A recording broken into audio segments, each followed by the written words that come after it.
Ah, Matheus, vídeo de relacionamento quase em julho. O dia dos namorados passou tem 2 semanas. Eu não ligo. Perdi o time pra postar? Perdi. Perdi o time pra poder ter um relacionamento até dia 12? Perdi também. Mas vida que segue, ninguém é perfeito. No final das contas, o que eu vou dizer todo mundo já sabe, mas ainda assim fica aqui que você vai gostar. Eu acho, pelo menos. Há uns tempos atrás, eu tava lendo muita coisa sobre Salomão porque eu tava lendo muito Eclesiastes. Eu tava naquela fase, meu Deus, depressão. Mas enfim, eu tava lendo muito Eclesiastes e eu resolvi querer saber como era a vida de Salomão na Bíblia antes de chegar na fase final da vida dele, onde ele relata a vida em relação a Eclesiastes e tudo aquilo que a gente já sabe. Enfim.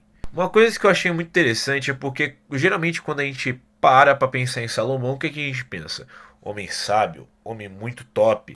O cara escreveu mais de 2.000 provérbios. O cara fez com que Israel desenvolvesse 50 anos em 5. Poucos vão entender essa. Mas o cara foi muito top. Isso quando você não fica. Ah, ele escreveu cantares, hein? E claro, Salomão tem duas características muito da hora. A primeira, o cara construiu o templo, muito brabo. O cara simplesmente fez o que o pai dele, Davi, não tinha feito. E olha que o pai dele gostava de dançar na presença de Deus. E segundo, o cara não conheceu só uma. Não, eu repito, não só uma. O cara conheceu 2 vezes a presença de Deus. Ou seja, o cara conversou com Deus pessoalmente 2 vezes. Isso é muito louco. E por que isso é muito louco? Porque é o seguinte, a primeira coisa que a gente tem que analisar é que Salomão ele conhecia verdadeiramente a Deus, ou seja, não é como se Salomão não conhecesse a Deus. Salomão ele não só havia crescido segundo os passos do próprio pai, mas como Salomão também ele conhecia Deus pessoalmente, tanto que Deus apareceu para ele 2 vezes.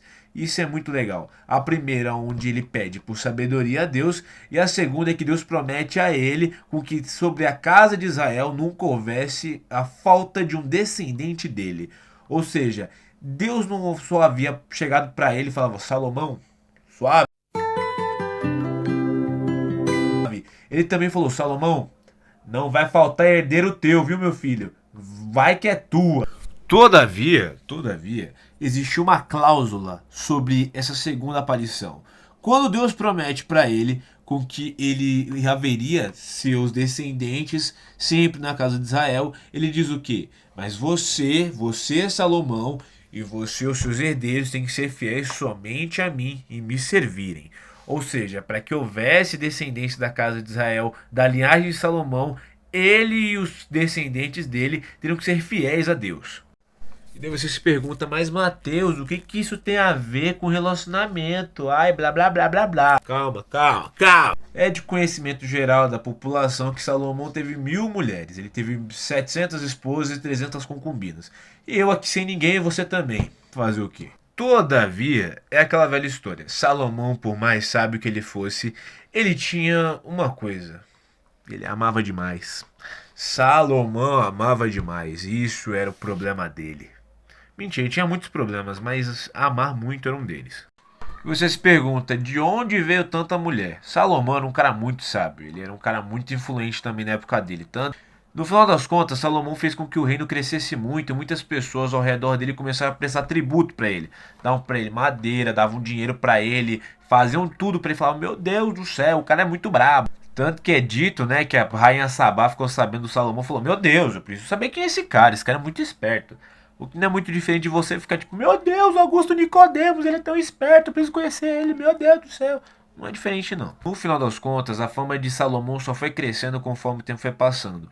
E em 50 anos, governando, ele teve muita coisa que o pai dele não teve.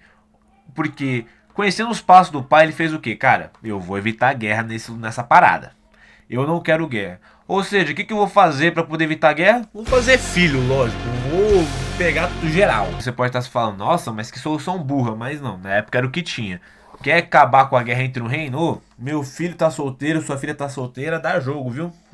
Mas como todo mundo sabe, né? Quando você se junta com alguém, você vai pegando os trejeitos dessas pessoas. E com Salomão não ia ser diferente. Com 1.000 esposas, ele ia pegar um pouco de cada de todo mundo e, bem, você sabe como é, mó zoado. Ou seja, com o tempo, querendo ou não, as tradições e as crenças que pertenciam às esposas dele acabariam indo para ele de alguma forma. Ou seja, Moloque, Astarote, que era tudo demônio dos reinos vizinhos, Gedonitas e por aí vai, ó, ficou fechado com ele. Ou seja, a promessa que Salomão tinha que cumprir lá atrás para poder fazer com que os descendentes dele e ele continuassem no trono, ó, já era. E aí você tá aí agora do outro lado da telinha. Ai, Matheus, você ficou esse tempo todo pra ficar falando de jogo desigual. É, vou mesmo. Poucas ideias. Falei mesmo. E você vai ficar ouvindo até o final agora. O que eu quero dizer é... Não vou dizer, tipo, não fico com meu esposo. Porque eu acho que isso é óbvio pra todo mundo.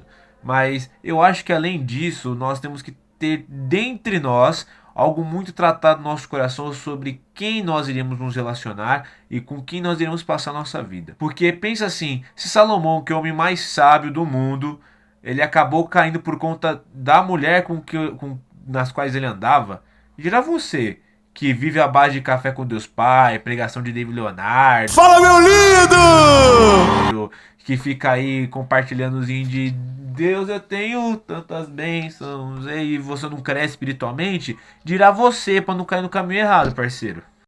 Ou seja, a conclusão não é apenas sirva alguém cujo Deus é o mesmo que você, senão você vai acabar adorando Moloque. Eu sei, meio abrupto, mas realmente, não adore Moloque. E se você não entendeu isso também, não adore Moloque, cara, pelo amor de Deus. Porque no final das contas, não se trata apenas de um relacionamento. Isso tudo se trata de um relacionamento severo com o Senhor. Porque no final das contas, não foi um processo do dia da noite que Salomão falou: putz, esquece Jeová, agora é Moloque na veia. Andam dizendo que tu é o demônio. Não. O que se trata é o seguinte, foi um processo lento que acabou ocorrendo um dos homens mais sábios do mundo. Tanto que Salomão só vai se arrepender daquilo que ele fez no final da vida dele. Tanto que ele mesmo vai dizer lá em Eclesiastes que é bom com que nós venhamos aproveitar nossa juventude com o Senhor, para que nos nossos últimos dias nós venhamos a lembrar quem ele é. Ou seja, pense num Salomão que passou a vida inteira escrevendo cantares e meu Deus, vou conquistar 1000 mulheres e meu Deus, cabritas e montes e por aí vai, e provérbios e tal e tal e tal. E no final das contas, quando ele olha para trás, ele não aproveitou o bem mais precioso, que era o próprio Deus, na qual ele conheceu pessoalmente. Salomão conhecia a voz de Deus, ele conhecia a presença de Deus, ele esteve presente com Deus 2 vezes e ainda assim ele se retirou dessa presença e foi viver com outros deuses estranhos e serviu de adoração e criou templos para esses deuses. Entenda o que eu quero dizer, no seu coração só pode haver um templo, no seu coração só pode haver um Deus, e esse Deus é Jesus. Ainda com que você conheça alguém, que essa pessoa sirva o mesmo Deus que você. Julgo desigual é um bagulho muito sério. Não se serve dos 2 deuses ao mesmo tempo, Jesus vai dizer, correto? Ou seja, assim nós temos que fazer.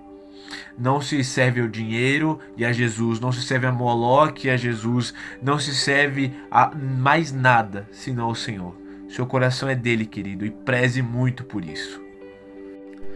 Dito isso, a melhor coisa que você pode fazer, querido, caso você não tenha um relacionamento, é se firmar no Senhor e aproveitar a tua juventude com Ele. É importante sim que nós temos relacionamentos, casamento é bênção, é perfeito, mas se nós não temos um relacionamento firme e forte no Senhor, nós não temos nada. E isso é capaz de inclusive levar homens como Salomão à derrocada. Querido, que a sua oração seja, enfim, não só para ter um relacionamento, mas que seja um relacionamento firmado na palavra de Deus, um relacionamento firmado no próprio Cristo, e que o único altar de adoração dos dois seja apenas para um Deus.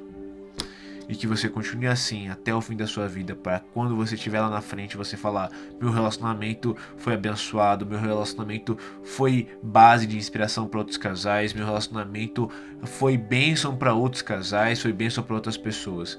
E que não seja um desperdício, que não seja apenas uma maneira de você fugir das suas carências, que você precisa colocar apenas em Jesus. Que o seu relacionamento seja para fazer com que Deus seja glorificado, e não para que 2 pessoas acabem adorando a Moloque e não ao Deus verdadeiro. Enfim, feliz dia dos namorados atrasado, né? Muitos dias atrasado. E é isso. Espero que você encontre alguém da hora e para. Não dá seu coração pra ninguém, a não ser pra Jesus, parceiro. Tamo junto. Caraca, essas pessoas não param de gritar!